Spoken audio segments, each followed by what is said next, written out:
petit peu par des petits croquis, si ça marche bien. Au début, vous avez donc des prépolymères et vous allez, si on prend l'exemple qu'on a pu voir pour les polyesters, rajouter des molécules de monomères pour les connecter et avoir au final notre réseau réticulé tridimensionnel qui sera complètement figé dans le temps. Mais au début de la transformation, bien, qu'est-ce qui se passe? Ça, tant que ce n'est pas accroché les uns aux autres, c'est du thermoplastique. Donc il y a une phase où la viscosité, juste le temps que vous chauffez au tout début, la viscosité va diminuer. Donc oui, au tout début, ce n'est pas l'étape qui va durer la plus longue, ce qui va être la plus longue, pardon. Au début, on va voir un comportement de thermoplastique. La viscosité va diminuer, le matériau va se ramollir. Mais après, qu'est-ce qui va se passer? Oui, on chauffe là. Qu'est-ce qui va se passer? La réaction chimique va avoir lieu. Donc, on continue de chauffer. La réaction chimique va avoir lieu. Peut-être que je le présente autrement, pour que ça soit plus clair. De là à là, la température augmente, puis est maintenue constante. Au début, donc, on a un ramollissement du matériau.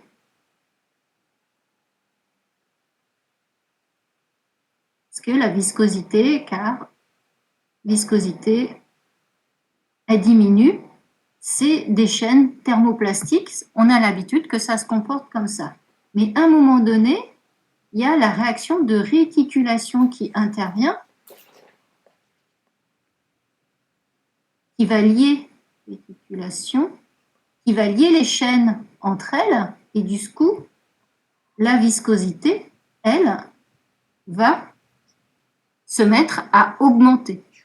Donc, effectivement, il y a deux comportements différents. C'est le temps que la réaction se mette en place et qu'on rend jointif des chaînes entre elles. Donc, c'est vrai que la question, il faut bien la lire et faire attention à chaque mot au début de leur transformation. Surtout, il ne fallait pas comprendre la question, c'est les thermodurcissables se ramollissent lorsqu'on les chauffe. Ça, c'est faux. Là, cette question voudrait dire qu'on sous-entend qu'ils sont faits, formulés complètement. Est-ce que j'ai été claire?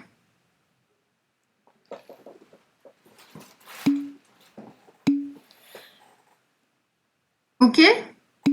Petite question piège, c'est tout à fait vrai.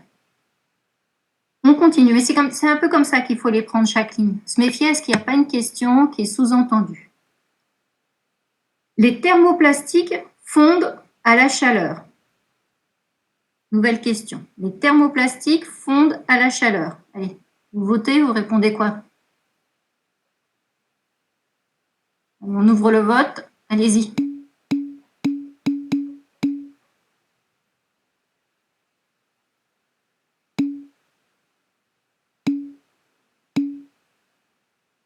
Alors,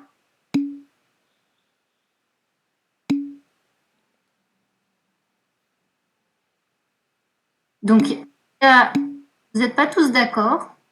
Et ceux qui mettent que ça dépend de la température, j'aimerais bien qu'ils soient plus précis. Donc, il y a au moins 2 personnes qui m'ont un commentaire. Tout dépend de la TG.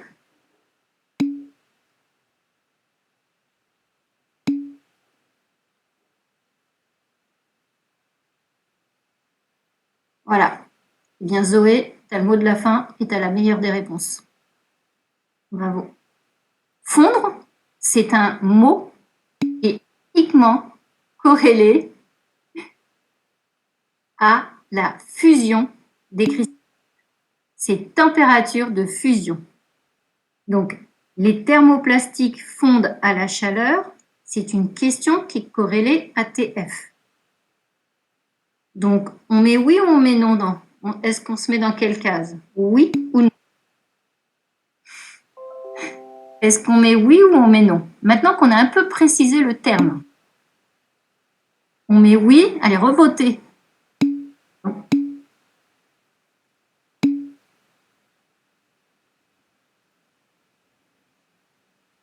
Excusez-moi, madame, est-ce que vous pouvez répéter votre question? J'ai perdu un peu la connexion. D'accord. Donc, on a bien fait attention au verbe fondre. Fondre, c'est corrélé à un phénomène de fusion, c'est-à-dire la fusion des cristallites, donc à la TF. Et donc, j'ai demandé, maintenant qu'on a été un peu plus précis sur ce terme-là, revotons pour voir si vous avez changé d'avis. Les thermoplastiques fondent à la chaleur. Non, il ne faut pas dire qu'une question est trop vague. Il faut donner une réponse en donnant de la précision. Ça, c'est la meilleure des réponses. Justement, on le fait exprès de mettre des questions vagues pour voir vos connaissances.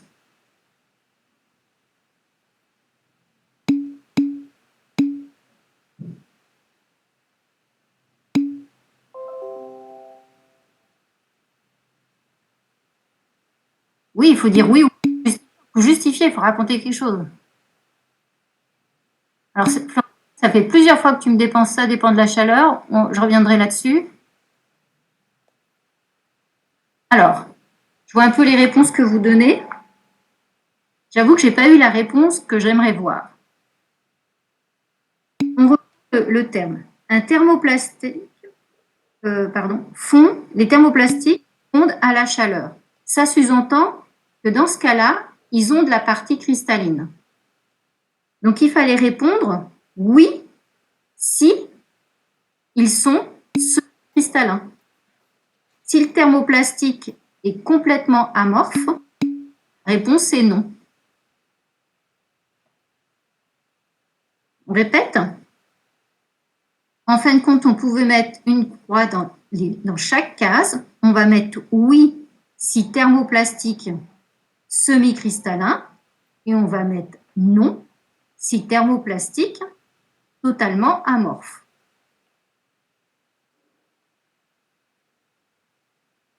OK? Donc, en fin de compte, on pouvait mettre une croix dans chaque case, mais il fallait l'argumenter. Je répète, on pouvait mettre oui si c'est un semi-cristallin, parce qu'il faut dans ce cas-là des phases cristallines, et on mettrait non si le thermoplastique est totalement amorphe. Je n'évoque pas le thermoplastique totalement cristallin, qui est un truc anecdotique de laboratoire, mais ce n'est pas vrai industriellement. On n'en a pas. Est-ce que vous avez compris? Alors, je pense, pour revenir, Florian, qui parlait, ça dépend de la chaleur. Évidemment, on ne mettait aucune contrainte sur la température à laquelle on faisait fondre.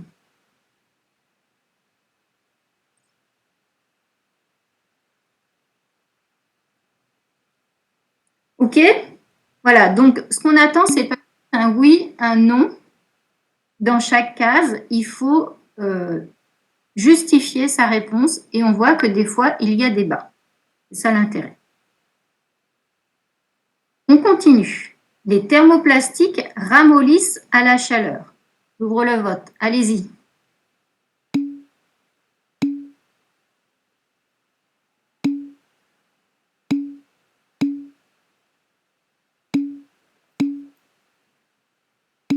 Xavier, t'es normand? Tu prends pas position? Alors, moi, je veux pas oui, non sans justification.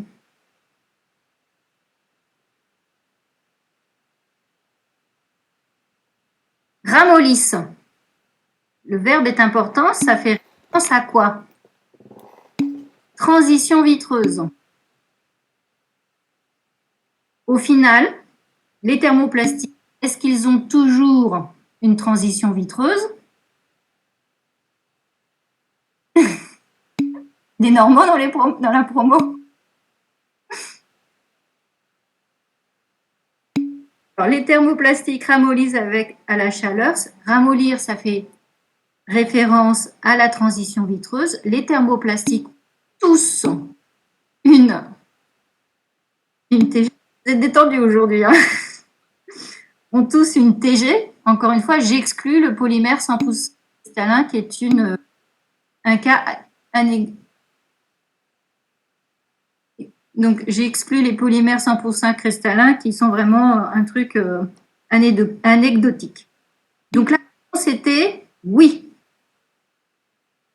Et on aime tout le monde, les Normands et les Suisses. Ok. C'est bon? Merci Elio. Allez, les thermodurcisables fondent à la chaleur. Allez, votez. Les thermodurcisables fondent à la chaleur.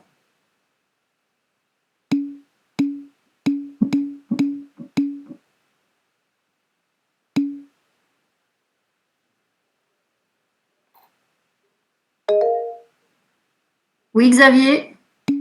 Vous pouvez répéter la réponse à la question d'avant, parce que du coup, avec tous ces messages, j'ai pas capté. Oui, c'est un peu trop détendu.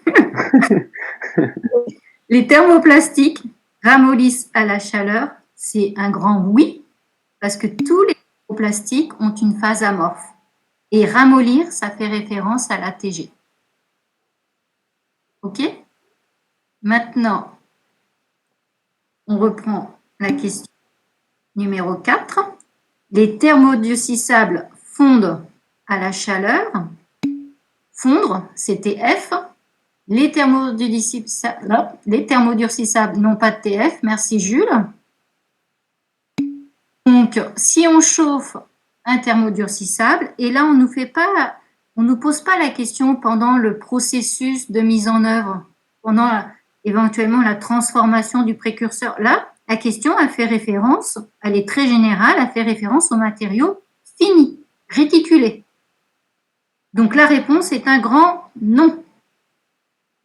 Je répète, Jules a bien dit les choses, les thermodurcissables n'ont pas de TF, donc ils ne fondent pas. Si on les chauffe, on les abîme et on finit par les dégrader.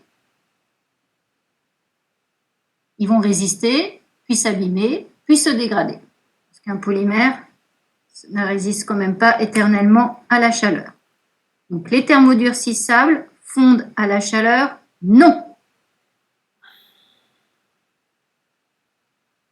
Ok? Alors, je vous avoue que les questions sur les thermodurcissables, c'est les plus pernicieuses dans le sens, il faut trouver si ça fait allusion au processus de formation du composite ou si ça fait allusion à un traitement une fois que le matériau est fini. C'est pour ça qu'il faut bien lire tous les termes. Donc on y va. Les thermodurcissables durcissent à la chaleur.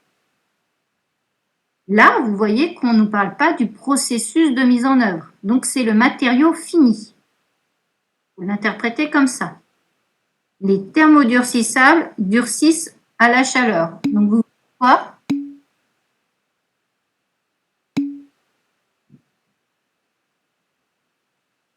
Les autres?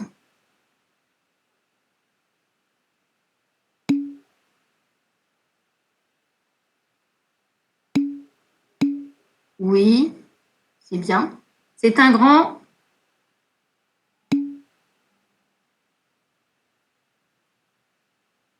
pardon.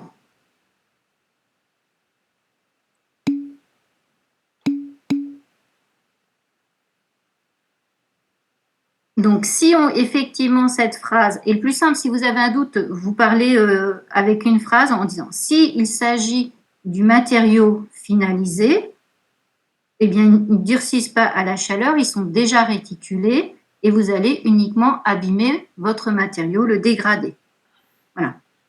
Si ça fait référence, eh bien, Zoé, quand il est fini, il va résister. Effectivement, les thermodurcissables résistent mieux en température que les thermoplastiques. À un moment donné, on sait que le polymère ne va pas éternellement résister à la température.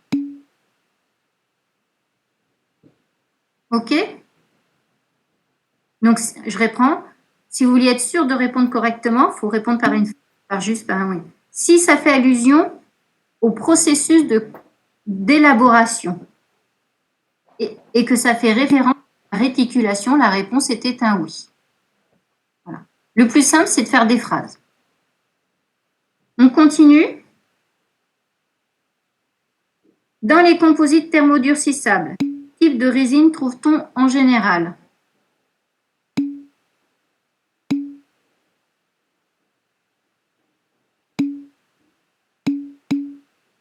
Danushika, tu veux que je reprenne la question d'avant? Je reprends. Vous trouvez qu'il y a une question qui est ambiguë, vous répondez avec une phrase. Les thermodurcissables durcissent à la chaleur. On va dire, s'ils font allusion au processus d'élaboration du composite, et dans ces cas-là, si ça fait allusion à la processus de réticulation, la réponse est un oui, parce que plus vous accrochez des chaînes, plus le matériau va durcir, plus sa viscosité va augmenter. Si ça fait allusion au matériau fini, eh bien, la réponse est non. Il va résister en température et à un moment donné, il va s'abîmer, il va se dégrader. Et la réponse dans ce cas-là est non. Le durcissable, c'est ce qui est le plus dur, il faut savoir dans quel cas on se situe. Est-ce qu'on nous parle du process ou d'un traitement après qu'il soit élaboré, le matériau? Maintenant, la question sur les types de résine. Vous m'avez répondu déjà des choses. Dans les composites thermodurcissables, quel type de résine trouve-t-on en général? Polyester insaturé.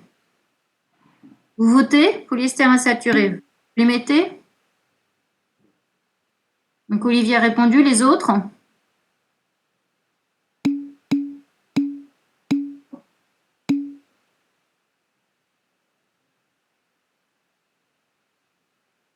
Polyester insaturé. Mohamed, il faut que tu relises ton cours. C'est ce qu'on a fait la dernière fois. On l'a réticulé en le copolymérisant avec un monomère, styrène ou dérivé, ou MMA ou dérivé allylique. La réponse était un grand oui. Polyester insaturé, un grand oui. Il n'y a aucune discussion possible. Voilà, c'est grâce à sa double liaison qu'on va le réticuler. Polypropylène. Résine thermodurcissable, oui ou non?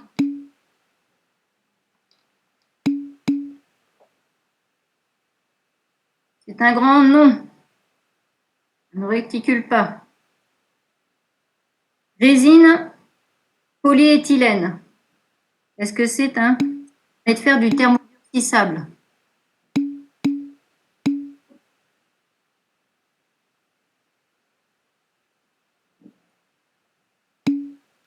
Polyéthylène, donc par exemple le linéaire, le voilà.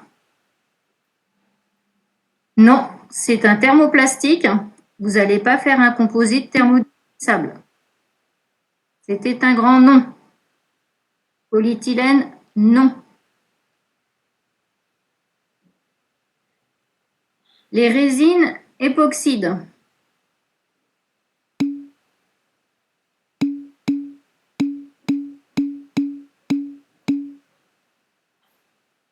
C'est un grand oui. Oui, oui, oui. Les polyamides.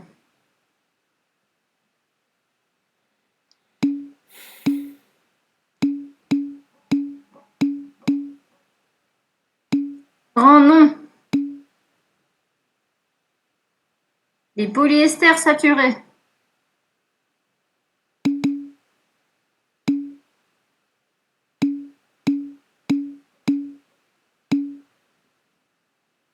Alors, il y a du oui, il y a du non là. Hein.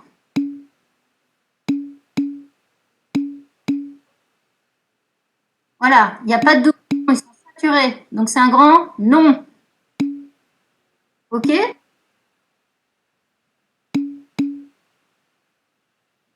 Donc, pas de liaison, c'est un grand non. C'est du thermoplastique. Ok, bah c'est bien. Voilà, donc soyez pointilleux sur les termes utilisés. Ramollir, c'est l'ATG. Fondre, c'est l'ATF. Ok? Ça permettait de revoir ce point-là. On continue. Xavier est perdu. Où est-ce que tu es perdu? Depuis quand tu es perdu? En fait, ouais, j'ai du Résultat. mal à... les polyamides, c'est thermodurcissable? Non, non, pas de Ah, bah résultat. nickel, c'est ce que j'avais noté, parfait. Je l'ai Et refait. Ah, donc polyamide, c'est thermoplastique et saturé aussi, c'est thermoplastique. Voilà. Je vais Ok, dire, je les refais tous pour que tout le monde vérifie qu'ils ont bien noté. merci, c'est gentil. Polyester insaturé, oui. Polypropylène, non. Polyéthylène, non. Époxy, oui. Polyamide, non. Polyester saturé, non. C'est bon pour tout le monde? Alors, il y a d'autres affirmations qui sont faites.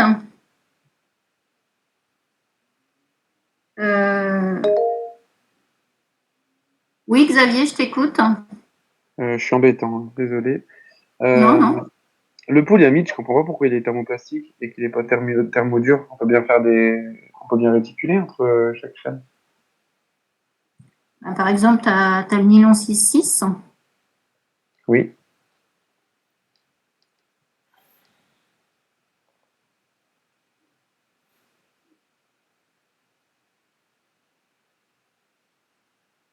Là, qui se répète une fois.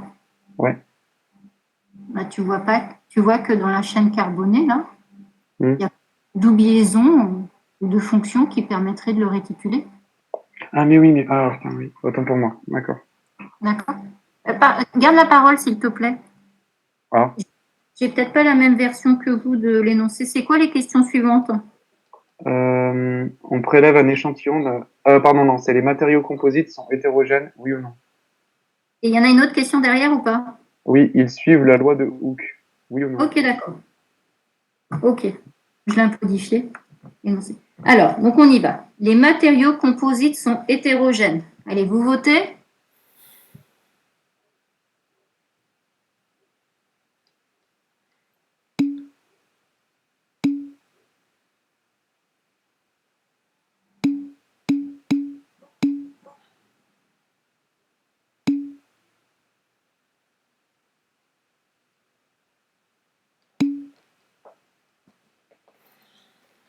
Moi, je peux développer, ça dépend.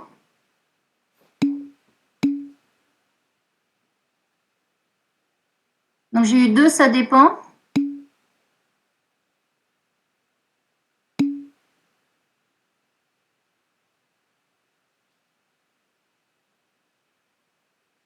Non, j'ai eu des oui, j'ai eu ça dépend et un non. Moi, j'ai dit que en fait, ça dépend de d'où on se positionne pour regarder le matériau. Si on est à un niveau micro, bah, on va voir la différence. Mais si on est à un niveau macro, on risque pas de voir la différence. Et pour nous, ça sera homogène. Alors qu'à un niveau micro, ça sera hétérogène. Alors, je vais répondre à cette question. L'œil, ça vaut rien. Quand on vous pose ces questions-là, c'est forcément au niveau micro. Parce que tout le monde sait ce que c'est qu'une micelle. Il y a des micelles, des organisations qui sont en solution dans un solvant que l'œil ne voit pas. Et vous faites une analyse à la diffusion de la lumière et il va vous dire qu'il y a un objet. Donc, la réponse, c'est, vous pouvez dire, si vous avez une solution, par exemple, je prends mon exemple de solution, que c'est soluble à l'œil, mais l'œil, il ne vaut rien. Il n'est pas capable de voir suffisamment dans le détail. Donc, la réponse est toujours la plus fine qu'on attend. D'accord? Donc, il n'y a pas ça dépend de l'échelle d'observation.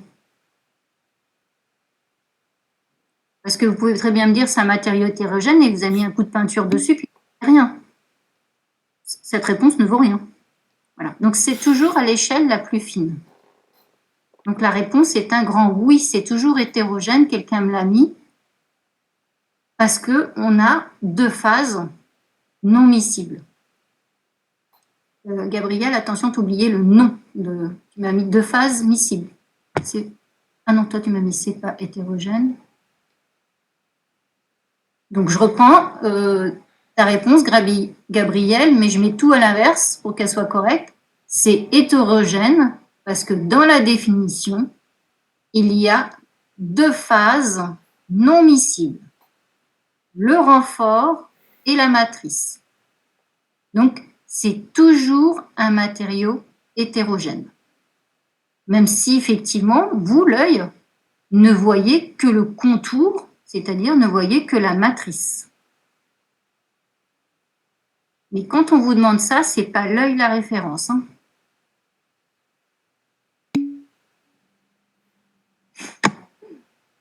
J'adore l'autre moi.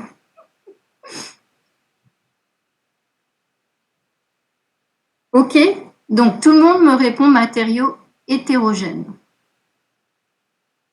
On avait évoqué ce point-là un petit peu quand on avait dit, par exemple, on fait un composite avec un renfort en polymère, et comme je vous parle de matrice polymérique, ça faisait polymère avec polymère. Et je vous avais dit, si votre renfort est miscible à la matrice, ce n'est pas un composite. Il faut qu'il soit non miscible. Le renfort n'est pas soluble dans la matrice. C'est évident quand c'est métallique, quand c'est des fibres de verre. La question se pose plus quand c'est un renfort polymérique dans une matrice polymérique. Donc j'insiste, ça ne peut être un composite que s'ils sont non miscibles. Ok? Donc par définition, il faut avoir aucune hésitation, un composite est un matériau hétérogène. Ok? Il restait une question qui est un peu plus délicate.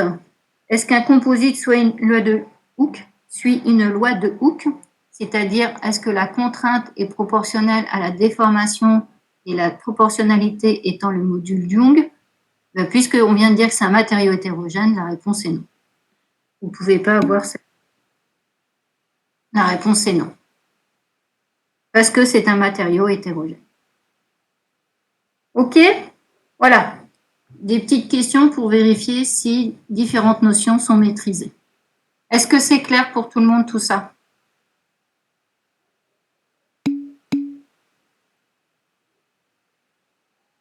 Ok. Eh bien, écoutez, on va retourner sur des exercices plus standards. On va faire des calculs. Pour rassurer le scientifique qu'on est, faire des calculs. On y va? Alors, il y a des petits exercices tout simples. L'idée, c'est de vous faire manier les formules qu'on a établies. Alors, les formules, vous pouvez très bien les démontrer très rapidement ou les ressortir si vous les avez appris par cœur. Ça ne me gêne pas. J'insiste beaucoup sur que je puisse lire votre écriture et donc bien écrire et bien définir les paramètres que vous utilisez. Donc, on passe à l'exercice 5. Alors, on regarde ce qu'on a. On prélève un échantillon d'un composite carbone-époxy, donc renfort carbone, matrice époxy. On pyrolyse, ce que vous allez faire en TP. On pyrolyse complètement la matrice époxyde dans le four, donc il n'en restera rien.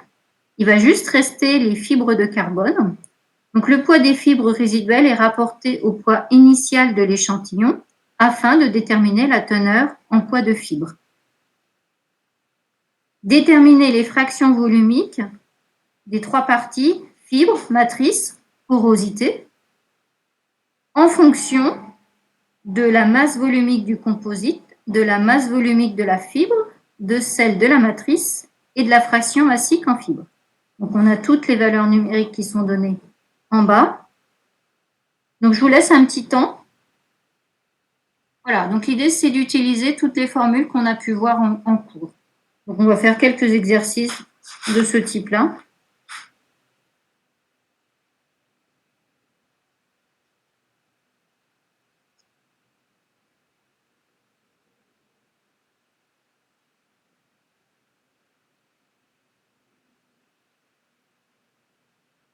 Donc moi, je vais reprendre les notations habituelles. Alors sans mettre la couleur, quoi que ce soit trop contraignant, je mets une barre pour dire que c'est la teneur en fibre. Et après, on a les masos uniques. Alors, OC.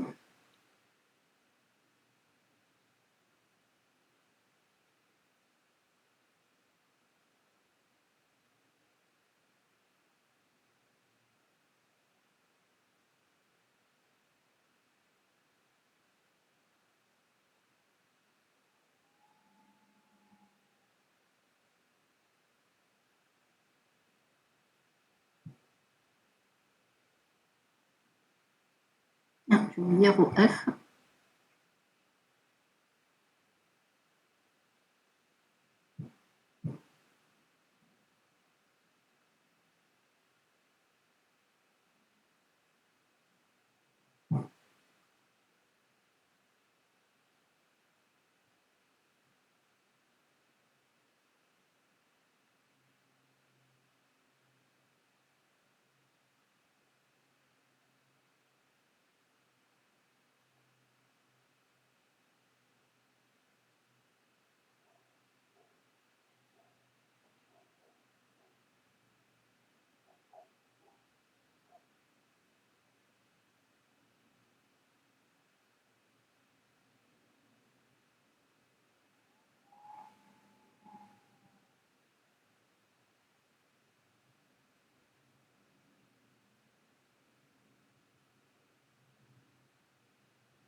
Alors, Alain, c'est quoi que tu me donnes comme résultat?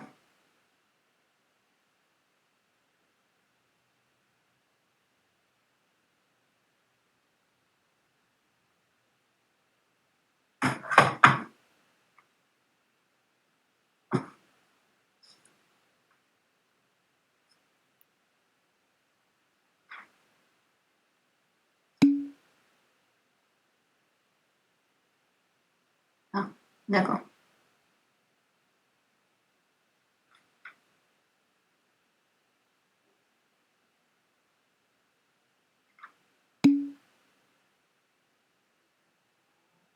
Pas de souci.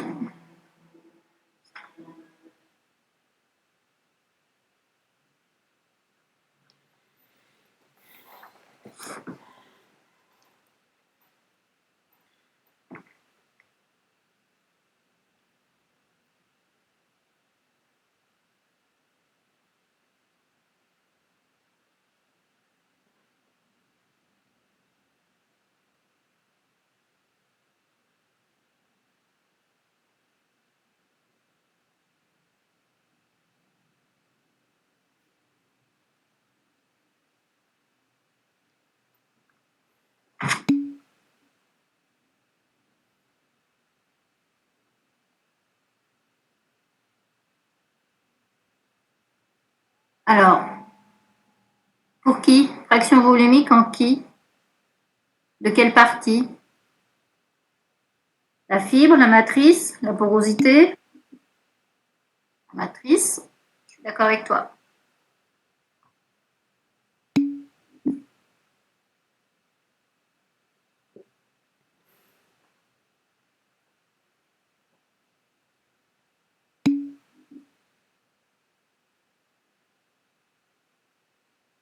C'est quoi le à peu près bon? À peu près pareil?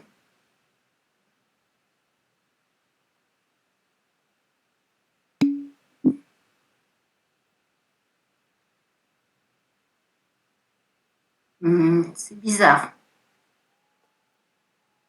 On va vérifier par rapport à la correction que je vais présenter. Donc c'est bizarre.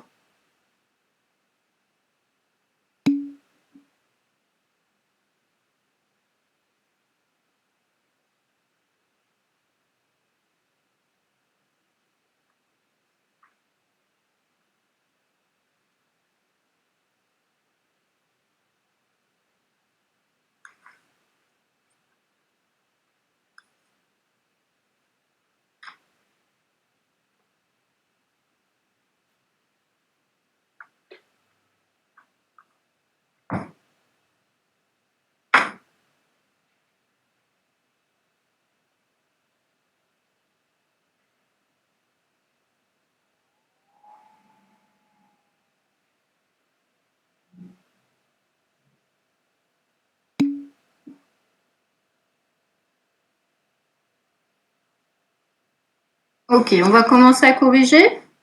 Alors, qu'est-ce que j'ai utilisé comme formule? J'ai utilisé la relation entre les fractions volumiques et les fractions massiques. Donc, relation entre P indice I et P indice I. D'accord? Donc, ce qu'on avait démontré dans le cours, c'est que, donc maintenant si on met un indice, la fraction volumique de la fibre, c'était égal à ρ C sur ρ F, la fraction massique en fibre. Donc en fin de compte, quand je regarde cette formule, eh bien, j'ai ρ C qui m'est donné, j'ai ρ F qui m'est donné, et j'ai la fraction massique. Donc c'est pour ça que qui c'est qui me disait un truc approximatif. C'est pour ça que ces formules, elles sont toutes simples. Ça me surprenait d'avoir des valeurs aussi approximatives pour Gariba. Donc, ça nous fait quoi? Que pour VF, ça nous fait ρ C 1500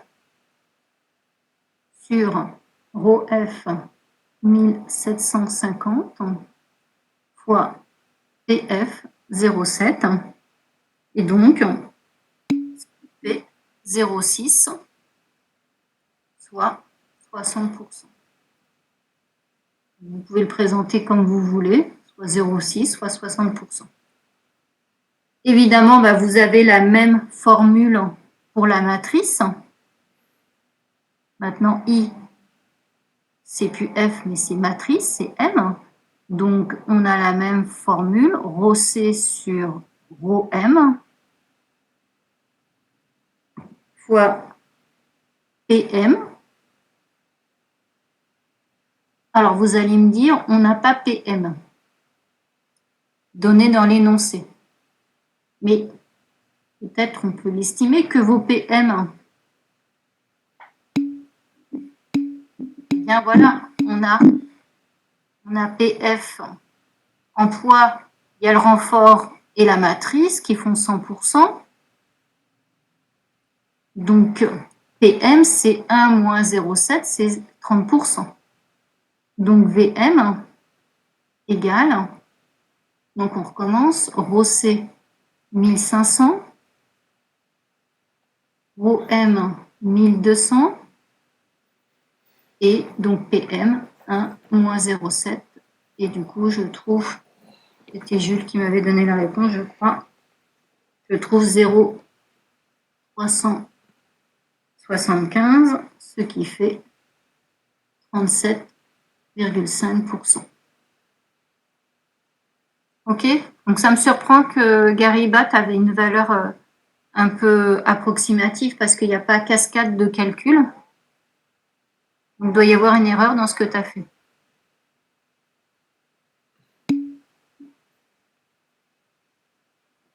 Ok? Alors maintenant, pas de souci. Comment on fait maintenant pour déterminer la fraction volumique en porosité? Parce que je n'ai pas la même relation pour la porosité. Une porosité, ça n'a pas de poids. Voilà.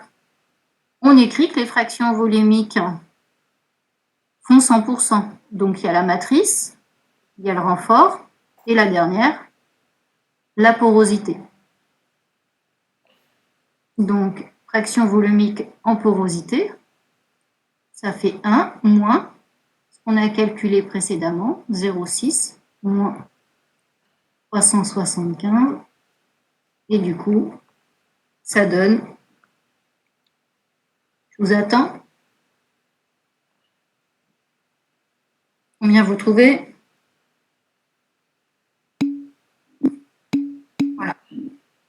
On présente des deux formes, vous prenez ce qui vous plaît. Et voilà.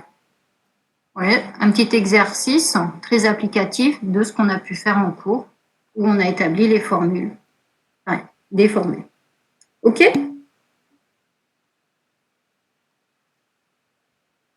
Alors, qu'est-ce qu'on a dit en cours?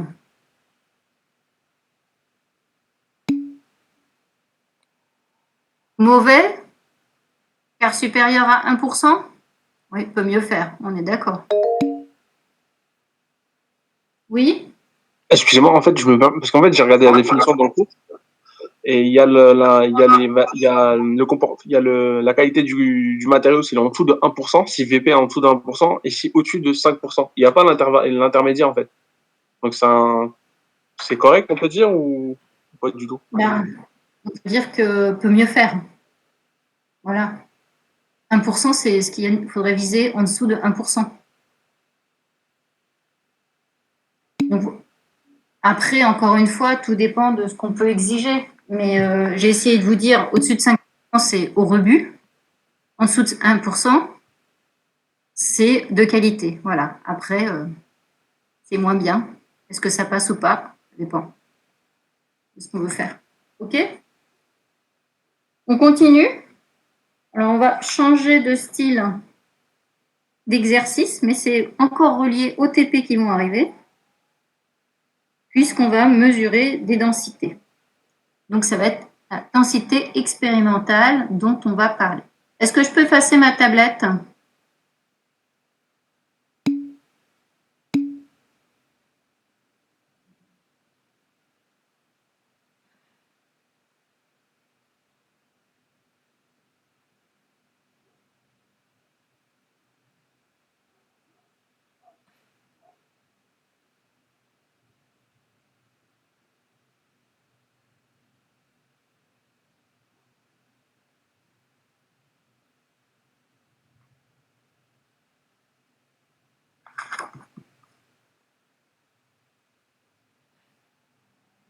Alain, tu me fais signe quand je peux effacer la tablette?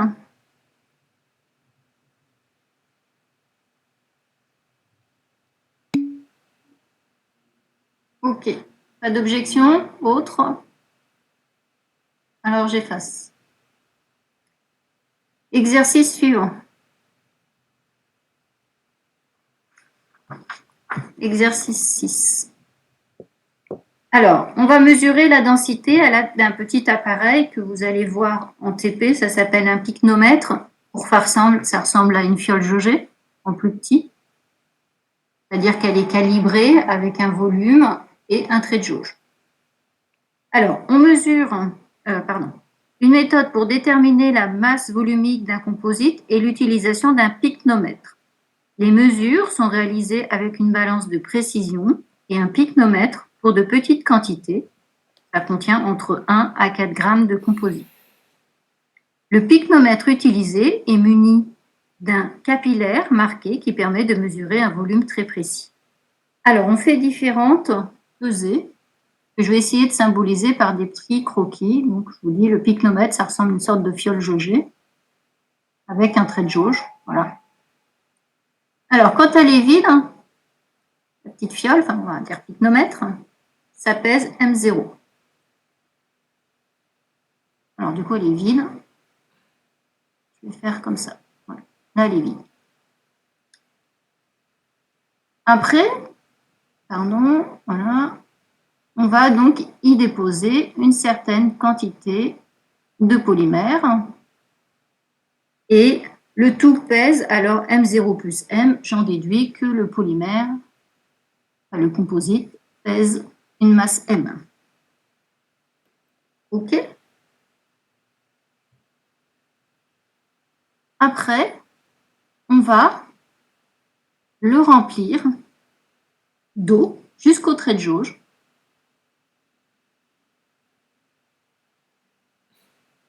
Et le tout, on vous disait que ça pesait M0, c'est-à-dire le poids du pygmomètre, M, le poids du composite, plus M2. Donc ça veut dire que le volume ici d'eau pèse M2. J'espère que ça ne vous trouve pas qu'on a détaillé la masse totale en faisant apparaître le poids de chaque partie qui est pesée. Par ailleurs, on va aussi peser le pygmomètre, c'est toujours le même, mais il n'y a plus le composite dedans, mais ce coup-ci, donc on l'a rempli entièrement d'eau.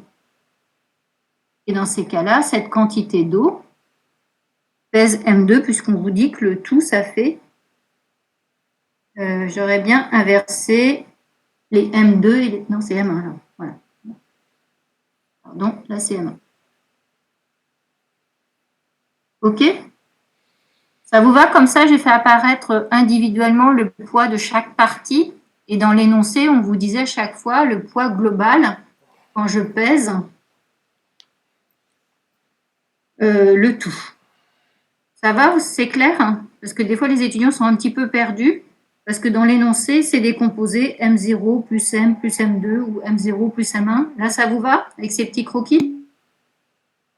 OK? Quelle est la masse volumique du composite?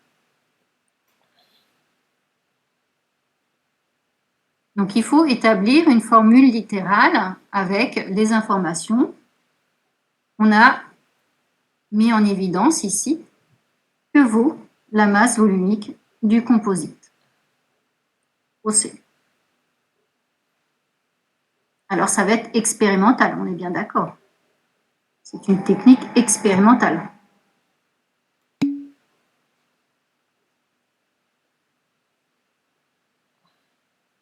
Non.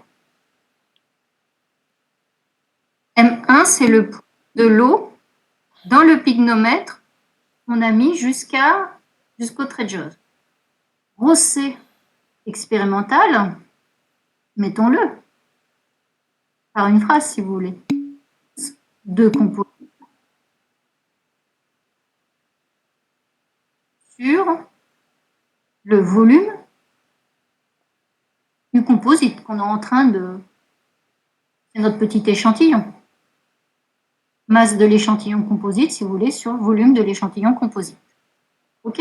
Voilà. Donc, il faut préciser un peu ça. Ça, c'est bien la définition d'une masse volumique. Masse du composé sur le volume du composé. Alors, masse du composite.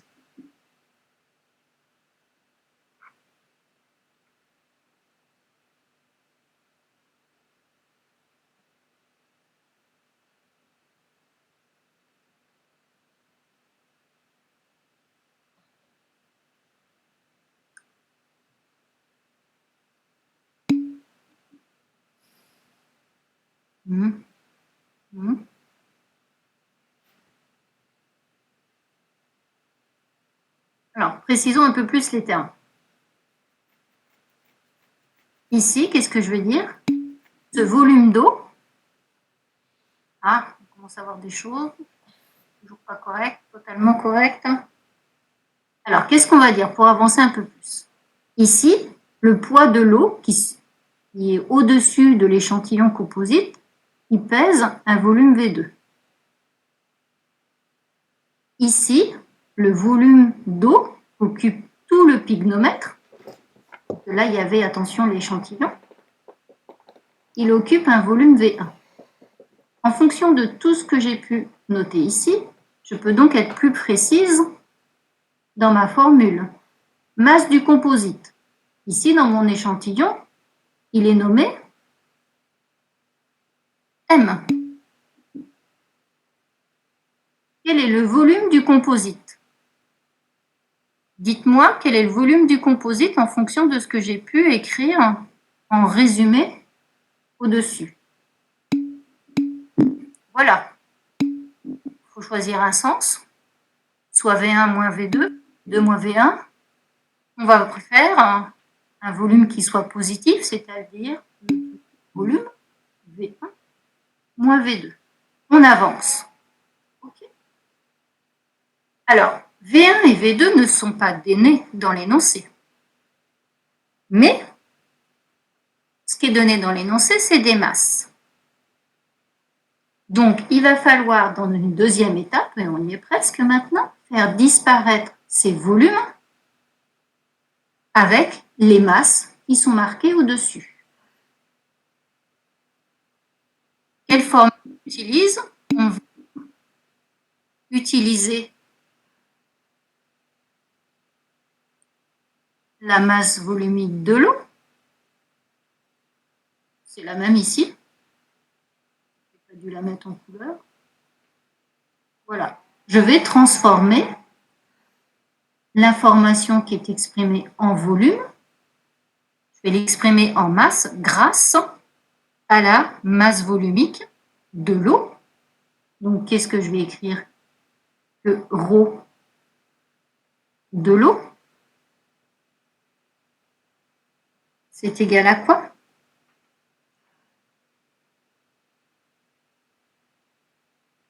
Enfin, ou alors, pardon.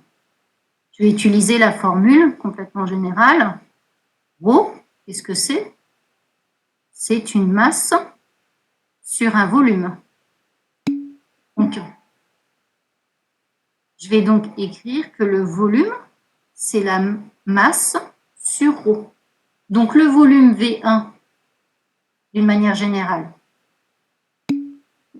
Maintenant, je l'adapte à mon exercice. M, ça ne bouge pas. Le volume V, je vais dire, c'est le volume en rouge ici. C'est donc aussi M1 divisé par ρ de l'eau. Voilà, on me l'a mis. Moins le volume V2, bah c'est la même formule que je prends. Mais maintenant, c'est V2, donc c'est M indice 2, toujours divisé par la masse volumique de l'eau, parce que c'est de l'eau dont on parle. Est-ce que vous êtes d'accord avec ça? V1, c'est ça, V2, c'est ça. Alors, du coup, on y est presque.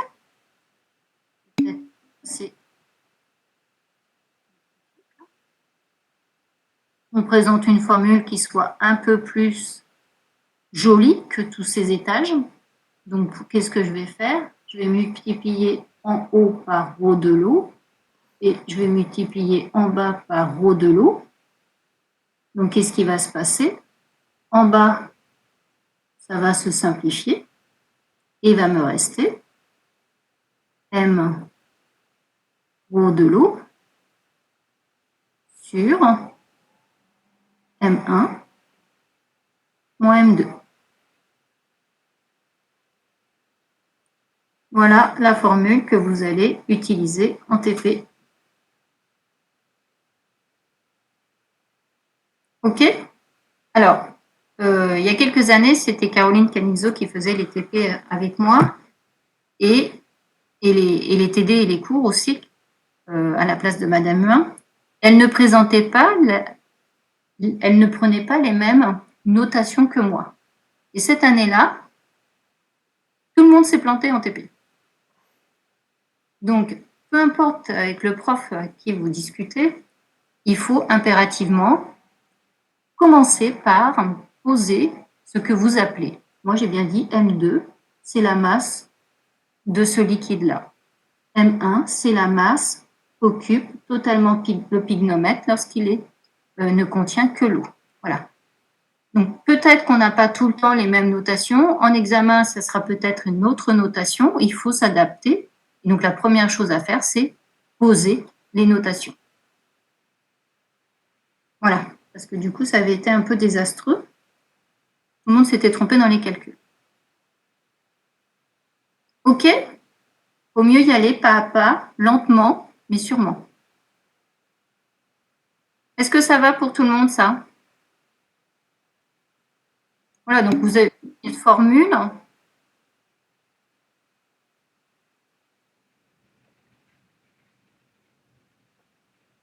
Ah oui, j'ai pas fini de faire le TD, je suis d'accord.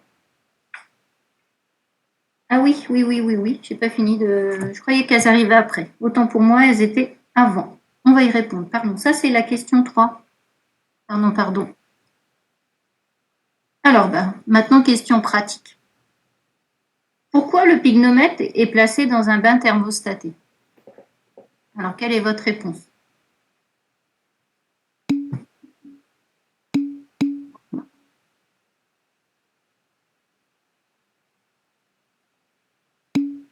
Deux bonnes réponses.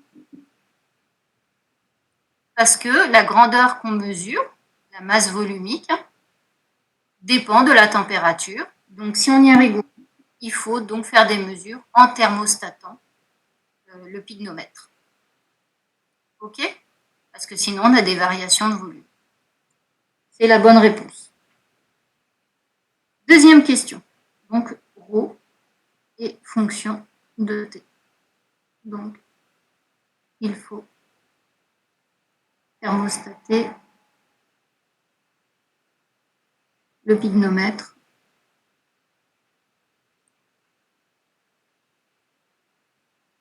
Alors, en TP, vous ferez comme ça à l'ambiance, mais il faut savoir que dans ces cas-là, c'est moins rigoureux. Deuxième question. Le choix du liquide d'immersion, ici l'exercice c'était de l'eau, est-il important? Marqué, oui, est-il important? Alors, il faut développer, Danushika. Oui, pourquoi il est important?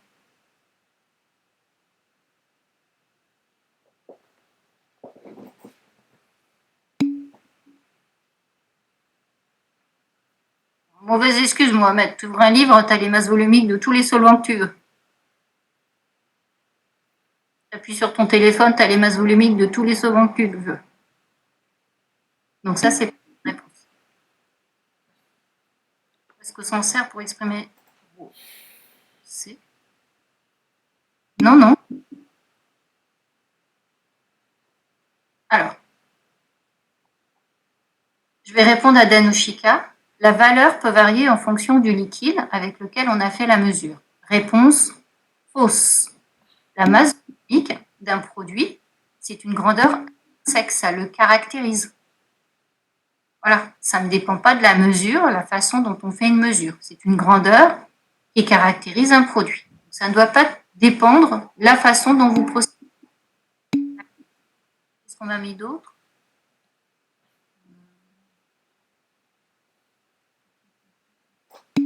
Est-ce qu'on s'en sert pour exprimer? Non, je ne suis pas d'accord pour l'instant. Qu'est-ce qu'on a mis d'autre? Voilà. Merci Aline. Ça, c'est la bonne réponse. On parle de solvant. On a affaire à un composite avec une matrice polymère. C'est possible qu'il se passe quelque chose entre les deux. D'autant plus, alors si vous avez un thermoplastique, forcément, il existe des solvants qui vont le solubiliser. Et du coup, vous allez avoir une solubilisation de la matrice thermoplastique et puis vous allez voir le renfort apparaître. Très mauvais choix du solvant dans ces cas-là. Si vous prenez le même polymère et le même solvant, et que le polymère c'est maintenant un thermodurcissable, il est réticulé. Eh bien, si c'est le même polymère que précédemment et le même solvant, même si c'est un polymère réticulé, il va avoir des affinités avec le solvant. Donc la surface va gondoler, va s'abîmer et va fausser votre mesure. Alors on met notre contrainte, ça c'est effectivement intéressant. Il faut que le composite il coule. Donc Florent, il me met, il faut que le composite ait une densité plus grande que l'eau. Oui, c'est vrai parce qu'il faut qu'il coule au fond du pygnomètre. Oui, Jules, je t'écoute. Mais là, j'ai une question parce qu'au final, on ne regarde pas les volumes, on regarde les masses. Et donc, le fait qu'il soit soluble dans le liquide, ça pose vraiment un problème? Ah oui, parce qu'il faut que quand tu... Ici, le le volume que tu dois mesurer, c'est à l'extérieur du solide, qui éventuellement a de la porosité, enfin des choses.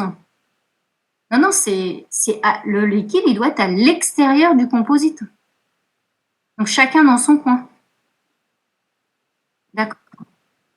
C'est d'ailleurs comme Ouais. ça, je vous rappelle que la teneur en porosité est obtenue en comparant Rosset expérimental et Rosset théorique, dans lequel on ne suppose pas de porosité.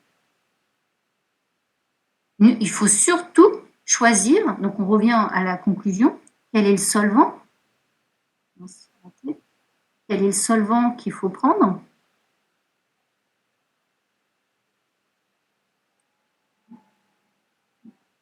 Donc, en fait, si on prend un solvant qui solubilise le composite, en fait, on va perdre la masse volumique des porosités, et donc on aura un Rosset expérimental qui sera égal au Rosset théorique. Ben, de toute façon, il ne faut pas qu'il soit soluble. Il faut que chacun reste dans son coin. Donc, je ne sais même pas à quoi te conduirait le résultat si on avait vraiment. Non, non, c'est vraiment, il faut que ça soit la masse volumique et donc on estime le volume et le poids de cette partie-là.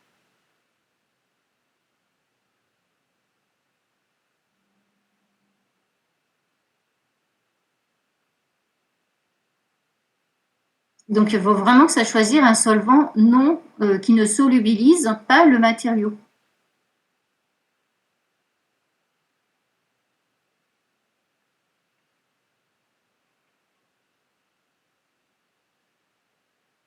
En fait, ce que je comprends pas là, c'est que dans notre formule, on n'utilise pas les volumes.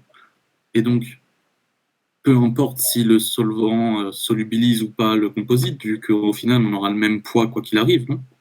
Mais regarde, nous, le solvant, alors, pardon, je reprends l'histoire. On a introduit un petit échantillon de composite que vous allez découper, et après, tu le remplis, ton liquide, jusqu'au trait de jauge. Si il a disparu avant, est-ce que tu mettrais le même volume que précédemment? Ah, d'accord, c'est bon, j'ai compris. Ok, Ok? d'accord. Oui, oui, oui. Voilà, il faut vraiment qu'on voit le composite et qu'il reste dans son coin et qu'il ne soit pas altéré ou dissous par le solvant. Donc le choix du solvant est capital. Donc un solvant, il faut prendre un solvant qui ne solubilise pas la matrice thermoplastique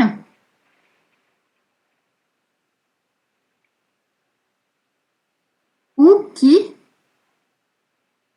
ne modifie pas, enfin qui n'altère pas la surface de la matrice thermodurcissable ou qui n'altère pas, ne modifie pas la surface du compositant de la matrice thermodurcissable. Il faut que chacun reste dans son coin, thermodurcissable. Est-ce que vous êtes d'accord avec ça?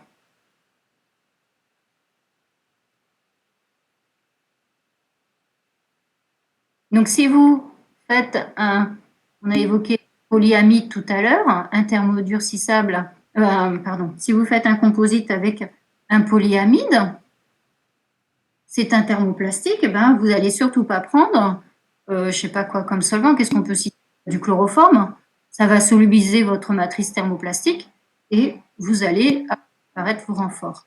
Ou de la DMF, voilà, c'est très polaire. Ça solubiliserait le polyamide, oui. OK? Donc, qu'est-ce qu'on prend? On prend de l'eau. Parce qu'on est en train de parler de matrice polymère et la majorité sont non solubles dans l'eau. Voilà. Donc c'est simple, c'est pas toxique, ça vaut pas cher et ça ne modifie pas le volume de mon composite lors de la mesure. Est-ce que c'est clair pour tout le monde?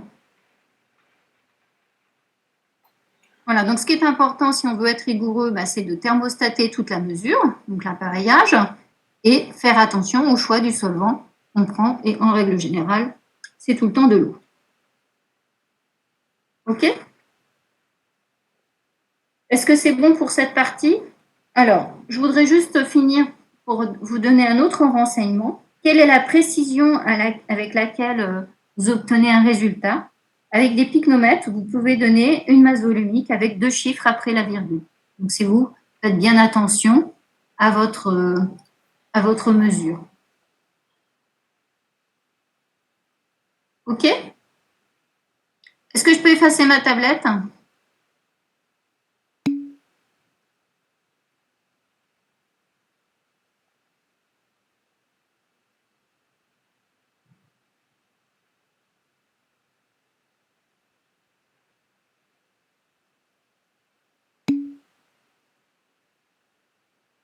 OK, il n'y a pas de souci.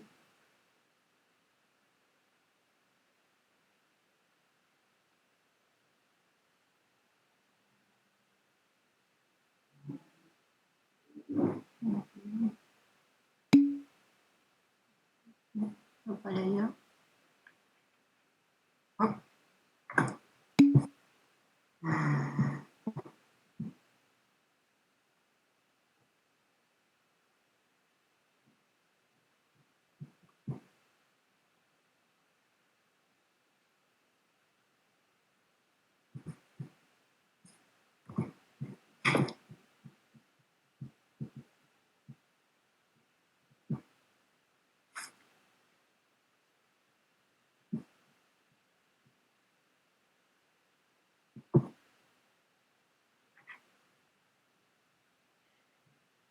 OK, j'efface. Il n'y a plus d'objection? On efface?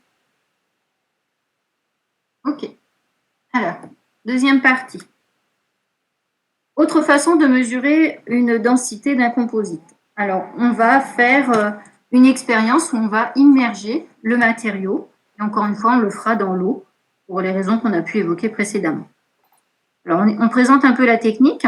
Selon le principe d'Archimède, tout corps immergé dans un liquide subit de la part de ce liquide une force verticale orientée vers le haut, égale au poids du liquide déplacé.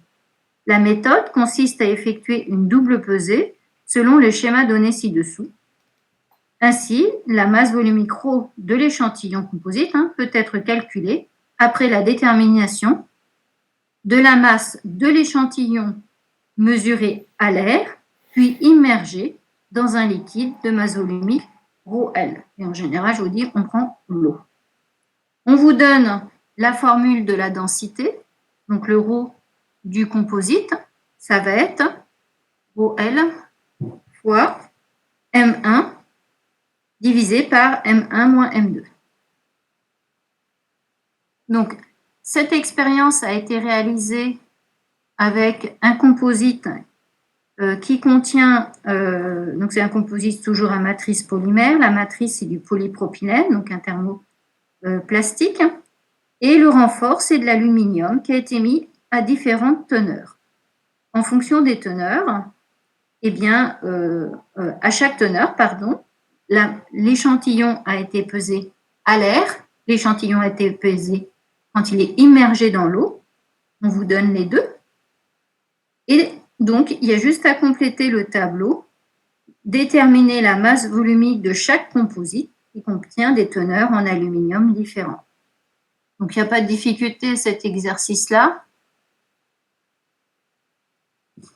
On va juste passer à l'application numérique par cette technique.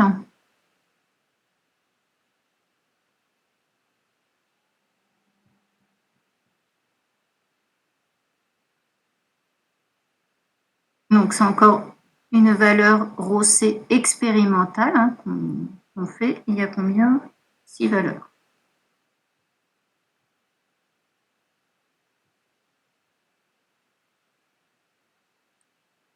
Donc je vous laisse faire les calculs et on les commentera une fois que vous me les donnerez dans le chat.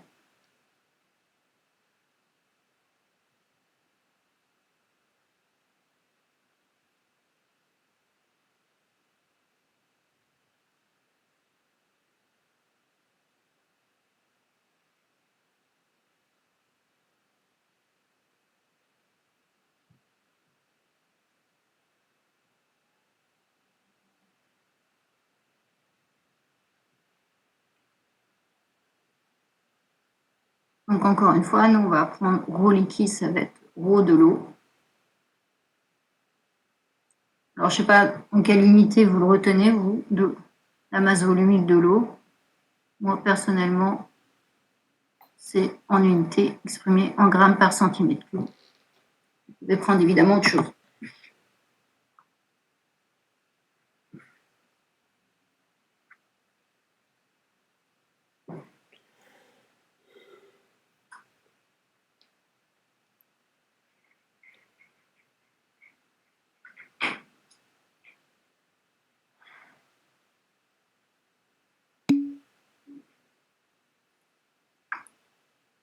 Alors, la précision de cette méthode, c'est effectivement un point que je veux aborder avec vous. C'est 3 chiffres après la virgule.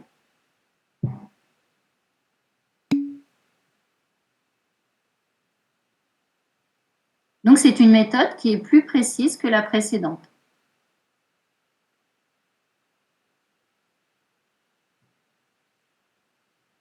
Encore une fois, ce qui est important, on ne le voit pas sur le croquis, c'est de thermostater les liquides.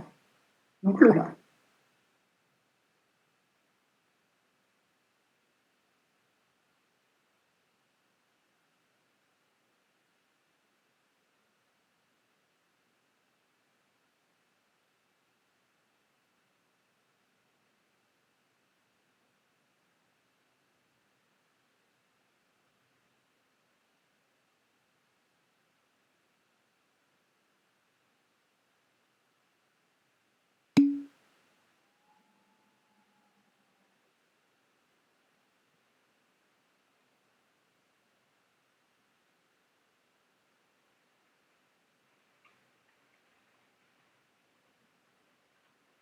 Tout le monde essaie de me faire des petits calculs?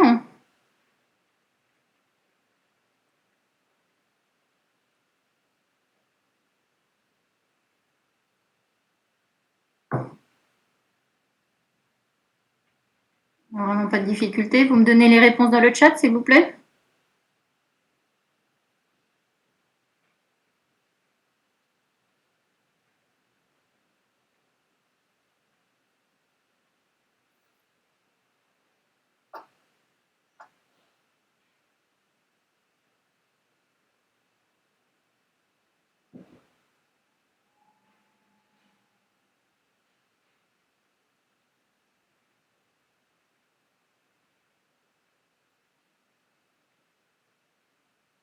Je vous attends.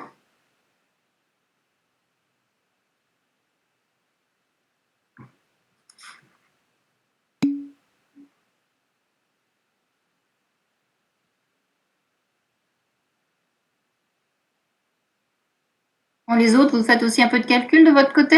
Il n'y a pas qu'Adena Chika qui fait tout? 128.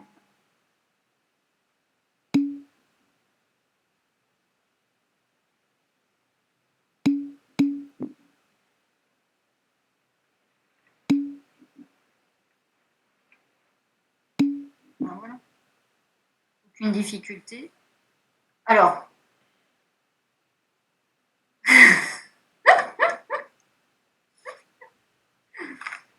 Mais non. Il est au taquet, c'est tout. Alors, qu'est-ce qu'on peut dire? Un petit commentaire. Eh bien, effectivement, on constate que quand on augmente la teneur en renfort de type aluminium, eh bien, ça a un impact évidemment sur la masse volumique du composite et on voit que celle-ci également va augmenter au fur et à mesure qu'on a augmenté la teneur en aluminium. Voilà. Donc, forcément, la masse volumique est toujours corrélée à la teneur en renfort et évidemment à la nature de celui-ci et à sa propre densité.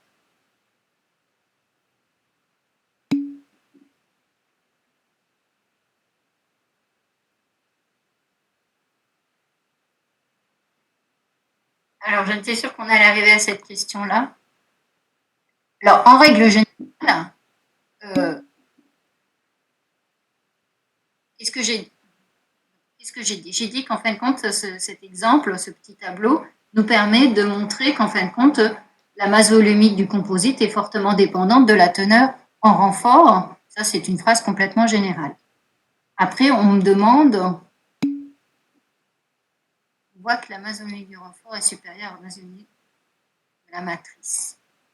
Évidemment, ces résultats-là sont corrélés à la masse volumique de chaque partie du renfort et de la matrice. En règle générale, les renforts ont une masse, on a pu le voir précédemment. Qu'est-ce qu'on nous avait donné comme précédemment? Par exemple, l'exercice 2, la masse volumique de la matrice était 1200, de la fibre de Kevlar 1500, du carbone 1900, de la fibre en verre 2500. Voilà, en règle générale, le renfort a une masse volumique supérieure à la masse volumique de la matrice. Mais je ne veux pas en dire plus parce qu'il suffirait qu'il y aurait un contre-exemple qui dirait que ça soit le contraire ou que ça soit très proche, donc je ne vais pas aller plus loin. C'est corrélé à la masse volumique de chaque partie, c'est évident. Après, il ne faut pas trop non plus en dire. Je vais m'arrêter là sur cet exercice et on va avoir le temps de démarrer l'exercice suivant. Exercice 7. Est-ce que je peux effacer ma tablette?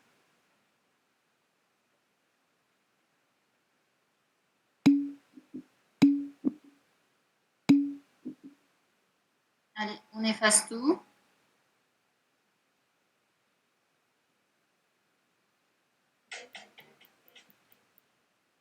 Okay. Exercice suivant.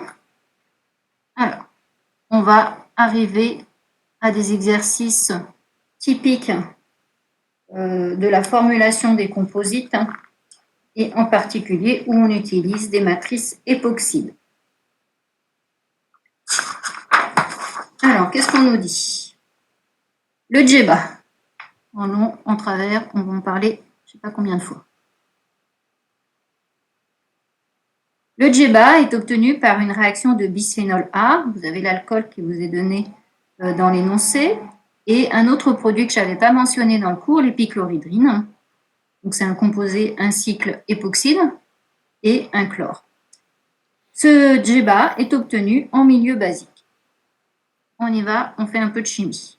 Écrire la réaction du bisphénol A avec une molécule d'épichlorhydrine. Alors, on est en milieu basique. Donc, vous allez m'écrire la relation. Alors, vu qu'on est en milieu basique, eh bien, on va considérer que, eh bien, on a déprotoné notre bisphénol A.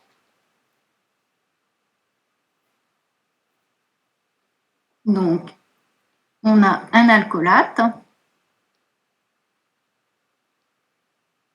Et vous allez me le faire réagir avec mon épichlorhydrine.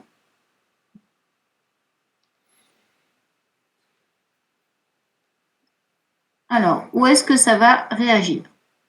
On vous demande de faire d'abord une réaction avec un ratio 1-1. Une molécule de bisphénol avec une molécule d'épichlorhydrine en milieu basique. Où est-ce que se passe la réaction?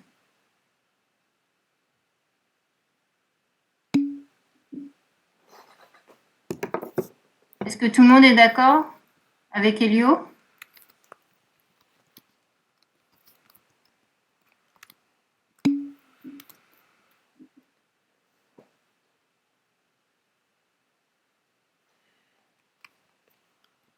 Eh bien non.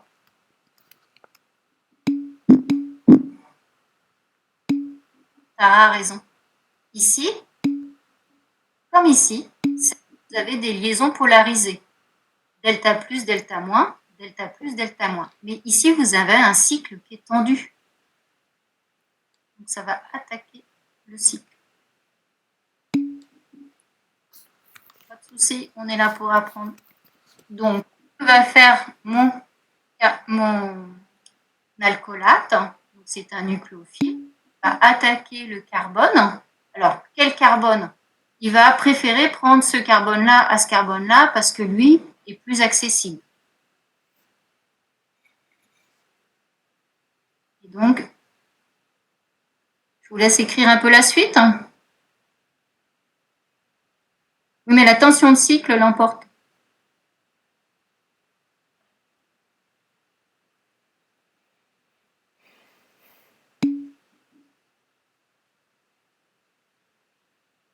n'a pas dit notre dernier mot.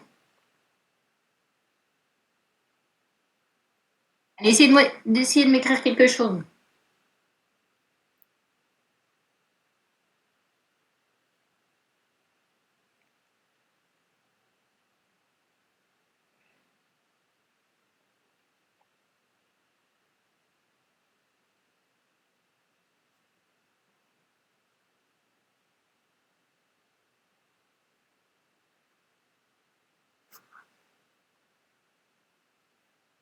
Qu'est-ce que ça donne au final?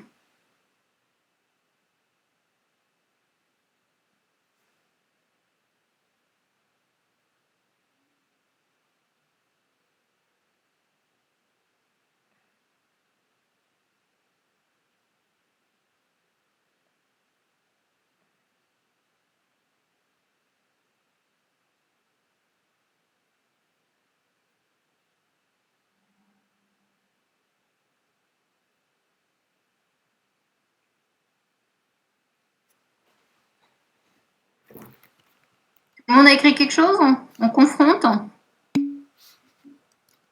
Alors, on y va. Donc, qu'est-ce que ça donne?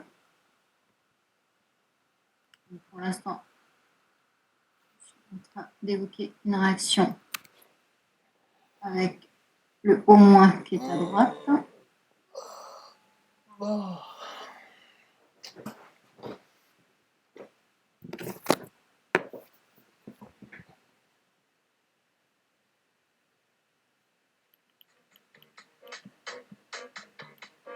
Ok, tout le monde a écrit ça?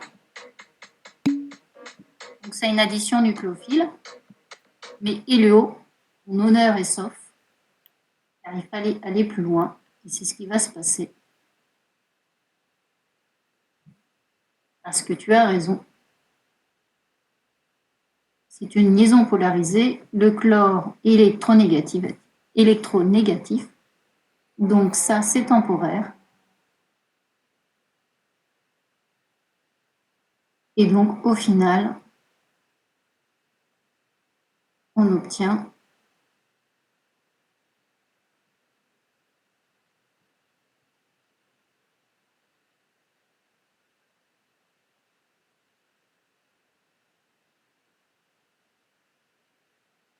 et ça, c'est une substitution. O en la place de Cl. O est négatif, c'est un nucléophile, c'est une substitution nucléophile, SN2, et elle est intramoléculaire. Je n'ai pas la place, je mets juste un I. C'est une SN2 intramoléculaire. Donc, occlusion, Hélio, si tu m'avais fait une réaction sur le chlore, tu aurais écrit la même chose que ça. Sauf que le mécanisme aurait été incorrect. Mais au final,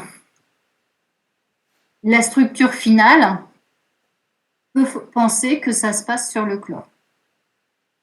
Ok, il va être presque l'heure, donc rapidement, on va faire de l'autre côté parce qu'on vous demandait de le faire avec une deuxième molécule.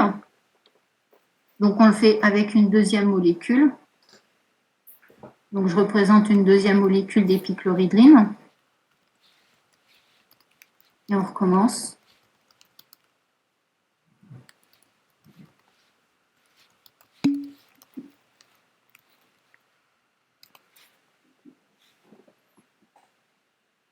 On va faire un petit peu.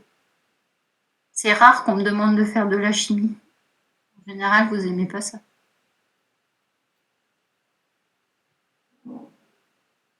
On va en faire un tout petit peu.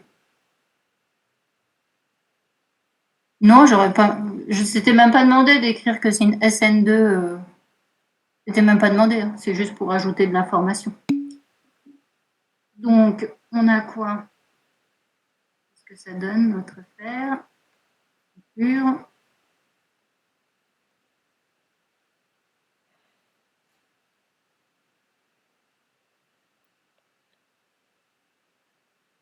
Donc, ce qu'on a fait précédemment, on le répète maintenant à gauche de la molécule. Et donc, qu'est-ce que ça donne?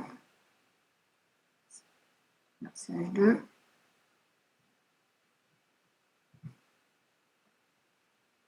H2, c'est H au moins. CH2Cl et on recommence.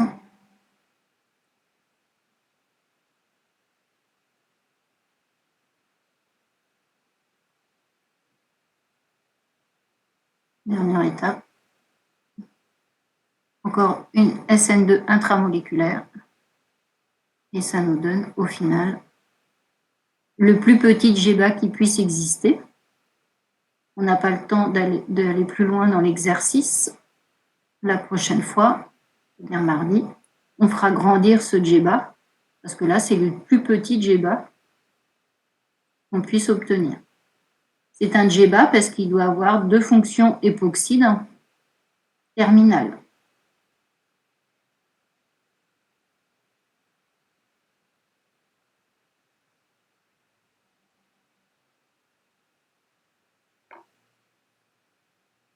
Voilà le GBA.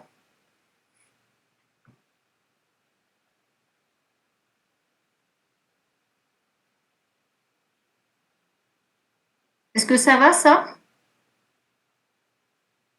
On a bien un GBA, une fonction époxyde d'un côté, une fonction époxyde de l'autre côté.